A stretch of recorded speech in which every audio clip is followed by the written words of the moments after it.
అయిపోయింది బాగా చప్పగా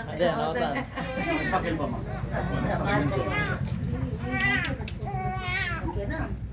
ఒక అరగంట దాకా ఇయర్లీ కొద్ది పాలు మనకి ఈరోజు 21 డిసెంబర్ 2025 రోజు పల్స్ పోలియో ఇమ్యునైజేషన్ అండి. ఇది నేషనల్గా మొత్తం ఇండియా మొత్తం జరుగుతుంది. ఎందుకంటే యూనివర్సల్గా మనకి ఏంటంటే పోలియో అనేది 2011లో ఇండియాలో లాస్ట్ కేసు నమోదైంది. 2014లో మనకు పోలియో ఫ్రీ సర్టిఫికేట్ అంటే ఇండియాలో పోలియో కేసు అనేది 2014 తర్వాత మనకు నమోదే అవ్వలేదు.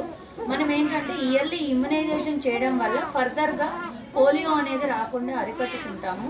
దానికి కారణం కూడా ఏంటంటే మన పక్కనుండే బంగ్లాదేశ్లో, ఆఫ్ఘనిస్తాన్లో, పాకిస్తాన్లో ఇంకా పోలియో కేసెస్ నమోదవుతున్నాయి. మనకు అక్కడి నుంచి ఇక్కడికి వచ్చే వాళ్ళు ఉన్నారు కాబట్టి మనకు పోలియో వచ్చే అవకాశం ఉంది. కాబట్టి ఈ ఇయర్లీ మనం ఈ పోలియో అంటే పోలియో 2 చుక్కలు పోలియో వ్యాక్సిన్ ద్వారా మనం పోలియో రహిత దేశంగా చేసుకోవాలనే ముఖ్య ఉద్దేశంతో మనం ప్రతి ఇయర్ ఒక ఇయర్ ఎండ్లో కానీ ఇయర్ స్టార్టింగ్లో కానీ మనం ఇమ్యునైజేషన్ జరుగుతుంది.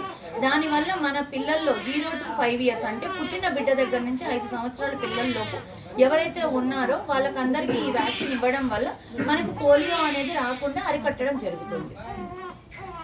మనకేంటంటే కుప్పం బహదూర్ కింద 25 బూత్స్ ఉన్నాయి. ఒక మొబైల్ బూత్ ఉందండి. మనకు అనుపల్లి దగ్గర నుంచి ఇటు పక్క అప్పలాయగుంట వరకు మొత్తం 25 బూతులు కవర్ చేసి మనకి ఎక్కడైతే ఈ చిల్డ్రన్ ఉన్నారో మనకు మొత్తం మన కుప్పం బహదూర్ కింద 2224 పిల్లలు ఉన్నారు. వాళ్ళందరికీ మనం 21 ఒకవేళ ఈరోజు వేసుకోలేని వాళ్ళు 22, 23 తేదీల్లో వాళ్ళ ఇంటికి వెళ్ళి సర్వే చేసి ఎవరైతే బూతులకు వచ్చి వేసుకోలేదో వాళ్ళకందరికీ కూడా మనం వేయడం జరుగుతుంది.